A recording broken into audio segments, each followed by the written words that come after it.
I've heard a lot of the mischaracterizations of my position since the President met with the House Democrats last Thursday, and I would like to make an attempt to clear up any confusion about where I stand on the legislation that's working its way through Congress.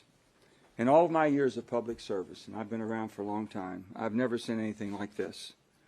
The President of the United States has addressed the House Democratic Caucus twice recently to urge action on the bipartisan infrastructure bill, which sometimes we refer to as the BIF bill. Last week, Speaker Pelosi urged the importance of voting and passing the BIF bill before the President took the world stage overseas, and still no action. In my view, this is not how the United States Congress should operate, or in my view, has operated in the past. The political games have to stop. Twice now, the House has balked at the opportunity to send the BIF legislation to the President. As you've heard, there are some House Democrats who say they can't support this infrastructure package until they get my commitment on the reconciliation legislation. It is time to vote on the BIF bill, up or down, and then go home and explain to your constituents the decision you made. And I've always said, if I can't go home and explain it, I can't vote for it, and if I can, I will. I've worked in good faith for 3 months, for the past 3 months, with President Biden, Leader Schumer, Speaker Pelosi, and my colleagues on the reconciliation bill, and I will continue to do so. For the sake of the country, I urge the House to vote and pass the bipartisan infrastructure bill. Holding this bill hostage is not going to work in getting my support for the reconciliation bill. Throughout the last 3 months, I've been straightforward about my concerns that I will not support a reconciliation package that expands social programs and irresponsibly adds to our $29 trillion in national debt that no one seems to really care about or even talk about. Nor will I support a package that risks hurting American families suffering from historic inflation. Simply put, I will not support a bill that is this consequential without thoroughly understanding the impact that it will have on our national debt, our economy, and most importantly, all of our American people. Every elected representative needs to know what they are voting for and the impact it has, not only on their constituents, but the entire country. That is why we must allow time for complete transparency and analysis on the impact of changes to our tax code and energy and climate policies to ensure that our country is well positioned to remain the superpower of the world while we inspire the rest of the world towards a cleaner environment. And this all can be done. I, for one, won't support a multi-trillion-dollar bill without greater clarity about why Congress chooses to ignore the serious effects of inflation and debt that have on our economy and existing government programs.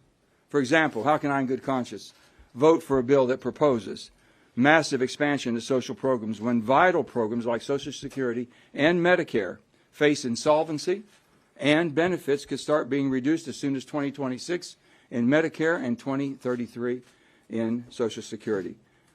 How does that make sense? And I don't think it does. Meanwhile, elected leaders continue to ignore exploding inflation, that our national debt continues to grow, and interest payments on the debt will start to rapidly increase when the Fed has to start raising interest rates to try to slow down this runaway inflation.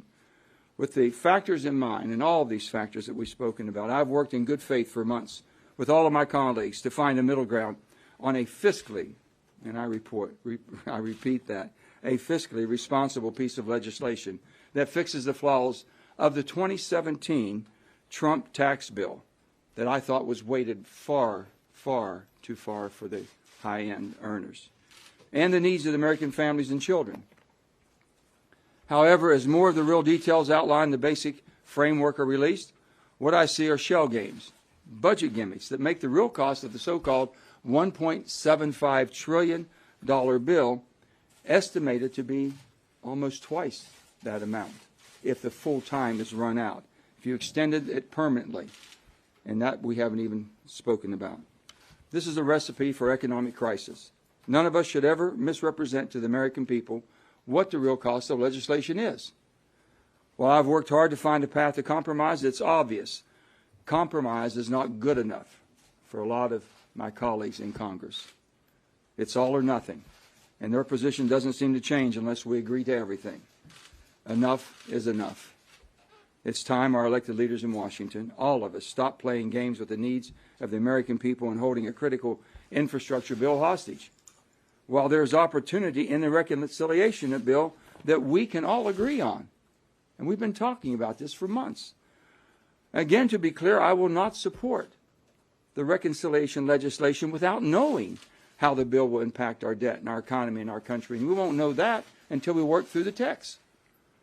For the sake of our country, I am urging all of my colleagues in the House to vote and pass the bipartisan infrastructure bill. It's bipartisan, 69 votes. We worked on that for many, many months.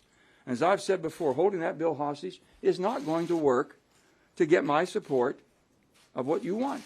It's what we should all agree on and work through the process.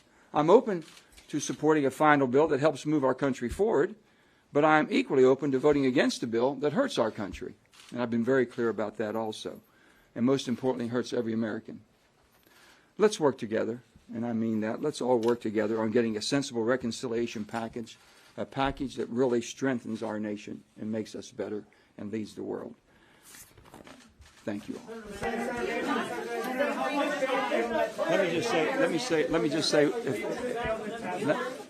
Let me say one thing. I'm not going to negotiate in public on this because I've been dealing in good faith, and I will continue to deal in good faith with all of my colleagues on both sides. It's time to pass the bill and quit playing games.